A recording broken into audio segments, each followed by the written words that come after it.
حقوق اللہ کے معاملے میں اللہ سبحانہ و تعالیٰ یہ فرماتا ہے کہ یہ میرا حق ہے، میں چاہوں تو اپنے بندے کو معاف کر دوں، چاہوں تو میں اس پر سزا دوں۔ لیکن جو حقوق العباد کا معاملہ ہے تو فرمایا کہ یہ اس وقت تک معاف نہیں ہوں گے کہ جب تک وہ خود جو شخص وکٹم ہے، جس کے ساتھ زیادتی ہوئی، ظلم ہوا، جب تک وہ نہ معاف کر دے گا، یعنی وہ عورت ہے یا وہ مرد ہے۔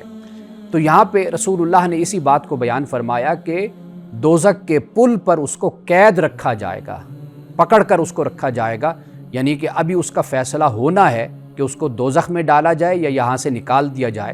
تو فرمایا کہ یہ اس کا فیصلہ تب ہوگا کہ جس مسلمان پر اس نے تہمت لگائی، الزام لگایا، جب تک وہ اس کو معافی نہ دے دے۔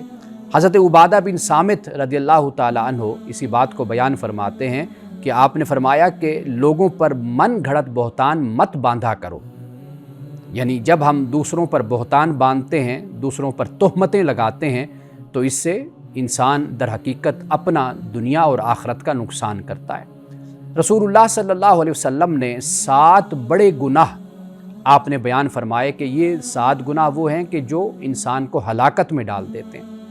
ان گناہوں میں 7 گناہوں میں سے ایک گناہ یہ ہے کہ کسی پاک دامن اور سادہ عورت پر، یعنی بے گناہ عورت پر الزام اور تہمت لگانا۔ آپ نے فرمایا کہ یہ ان 7 گناہوں میں سے ایک گناہ ہے کہ جو انسان کو ہلاک کر دیتا ہے۔ ناظرین کرام، باقی 6 کون سے ہیں وہ بھی میں آپ کو بتا دیتا ہوں، تاکہ ہم اس بات کی کوشش کریں کہ ہم ان گناہوں سے اپنے آپ کو بچائیں، اس لیے کہ یہ معاشرتی، انفرادی، اجتماعی اور اخروی لحاظ سے انسان کو تباہ کر دینے والے یہ 7 گناہ ہیں۔ پہلا بیان فرمایا رسول اللہ صلی اللہ علیہ وسلم نے شرک کرنا، یعنی اللہ کے ساتھ دوسروں کو شریک ٹھہرانا۔ تیسرا فرمایا کہ جادو کرنا، اور چوتھی بات فرمائی کہ ناحق، یعنی اللہ تعالیٰ نے جس کو قتل کرنا حرام قرار دیا ہے اس کو قتل کرنا۔ قرآن نے کہا من قاتل نفسا بغیر نفس او فساد فی الارض فکأنما قاتل الناس جمیعا، کہ جو شخص کسی کی جان لیتا ہے، یعنی قصاص میں نہیں لیتا، ویسے ہی مار دیتا ہے کسی کو، تو وہ یہ خیال کر لے کہ اس نے گویا کہ ساری انسانیت کا قتل کیا۔ اور جو ایک زندگی کو حفاظت دیتا ہے، اس کا خیال رکھتا ہے، تو رسول اللہ نے قرآن مجید فرماتا ہے کہ اس نے گویا کہ ساری انسانیت کو زندگی دے دی۔ تو گویا ایک انسان کی جان کی اتنی زیادہ اور اتنی بڑی قیمت ہے۔ اور اس کے آگے رسول اللہ صلی اللہ علیہ وسلم نے فرمایا، آپ نے فرمایا کہ سود کھانا، یہ بھی اس میں شمار کیا کہ سود، اکل الربا، سود کھانا، سود لینا، فرمایا کہ یہ بھی ہلاک کر دینے والا گناہ ہے، برائی ہے۔ اور یتیم کا مال کھانا، اکل مال الیتیم، یتیم کا مال کھانا، رسول اللہ نے فرمایا کہ یہ بھی ہلاک کر دینے والا گناہ ہے، جرم ہے۔ اور پھر جو آخری بیان فرمایا، یعنی آخری تو وہ ہے جو میں نے آپ کو بتایا کہ پاک دامن عورت پر تہمت لگانا، لیکن آپ اسے چھٹا خیال کریں کہ رسول اللہ نے فرمایا کہ میدان جنگ سے پیٹھ پھیر دینے والے، فرمایا کہ یہ بھی ہلاک کر دینے والا گناہ ہے۔ تو حکمت عملی، اسٹریٹجی جو جنگ کی بنائی جاتی ہے وہ اپنی جگہ پر، لیکن ایک شخص بزدلی کی بنیاد پر میدان جنگ کو چھوڑ جاتا ہے تو رسول اللہ نے فرمایا کہ یہ بھی ہلاک کر دینے والا گناہ ہے۔ رسول اللہ نے تمام زندگی ہمیں اسی بات کی تلقین فرمائی ہے، اور قرآن مجید نے جہاں پر تہمت اور الزام کا ذکر کیا وہاں پر اللہ پاک نے یہ بھی بیان فرمایا کہ ان الذین یحبون ان تشیع الفاحشۃ فی الذین آمنوا لہم عذاب فی الدنیا والآخرہ۔ فرمایا کہ جو لوگ فاحشہ کو پھیلانا پسند کرتے ہیں ایمان والوں میں، یہ وہ لوگ ہیں کہ دنیا اور آخرت میں رسوائی ہے ان کے لیے۔ اب یہاں پر ذرا توجہ کیجئے، ذرا غور کیجئے، یہ جو فاحشہ کہا گیا تو یہاں پر فاحشہ سے مراد ایک تو وہ بے حیائی ہے، یہاں پر فاحشہ سے مراد یہی ہے کہ چوکوں پر بیٹھ کر اور اپنے ٹاک شوز میں بیٹھ کر، گھروں میں بیٹھ کر، سر عام پارکوں میں بیٹھ کر تبصرے کرنا، تہمتیں لگانا، الزام لگانا، ان لوگوں پر لگانا کہ جن کو ہم نے کبھی زندگی میں دیکھا بھی نہیں، ان کی ذاتی زندگی سے ہمیں کوئی واقفیت نہیں، اور ان سے ہم کبھی ملے نہیں، ہماری ملاقات نہیں ہوئی، صرف سنی سنائی باتیں، پروپیگنڈا اور سوشل میڈیا اور یہ سارا کچھ